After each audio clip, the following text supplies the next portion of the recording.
Hello, it's Scott Manley here, and today in another episode of Why Rockets Fail, I want to head over to the Soviet Union in the 1960s.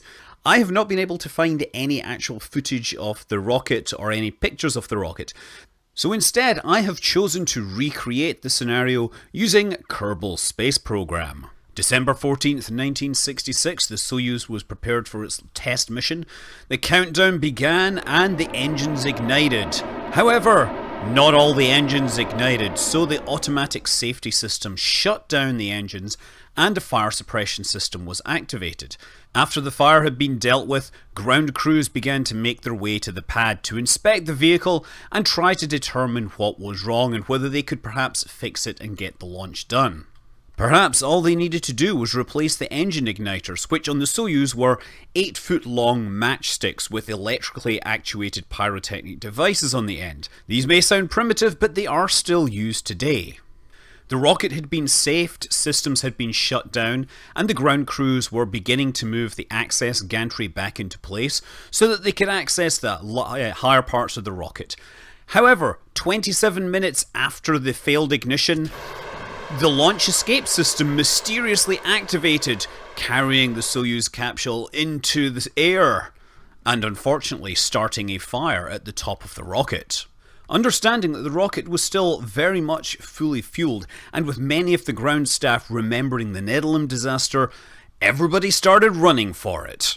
It was surely just a matter of time until the fire triggered a full-on RUD for the booster stack. Some ran as far as they could, others found places so they could shelter, and then, of course, the rocket booster finally exploded. The launch pad was heavily damaged, necessitating months of repairs, and what they learned from this disaster led to many changes to the Soyuz design.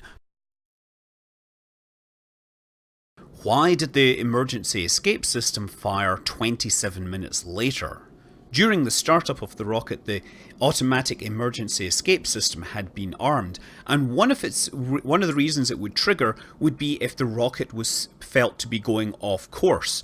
It would do this by continuously comparing its inertial guidance system against its expected guidance requirements. Of course, it was still sitting on the pad with t = 0, so it was expecting to be sitting vertically on the pad. The system hadn't been disabled. Even though the gyroscopes had been depowered, they continued to spin from inertia, and so they continued to track. An early conjecture was that the service gantries, on being brought up, had somehow pushed the rocket 7 degrees over, which was the threshold for the emergency escape system being activated. While that explanation was initially considered plausible, it would be one of the guidance engineers who would realise the significance of the 27-minute delay.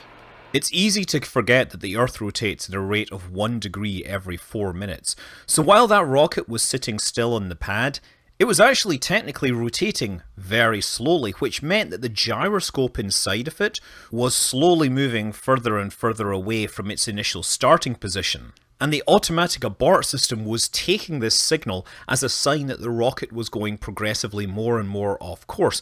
Because while the rocket was just sitting on the pad, it wasn't updating its reference orientation. So the automatic abort system was just seeing this getting further and further out of spec. Now, it's tempting to think that the 27 minutes is very close to 28, which when you divide it by 4 gives you 7.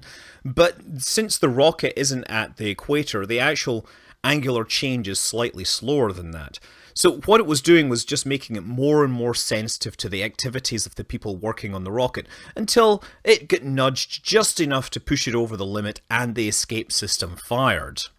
But Soyuz now has over 50 years of success behind it, and that launch escape system which caused so much trouble, we were pretty glad that it worked well last year. I'm Scott Manley. Fly safe.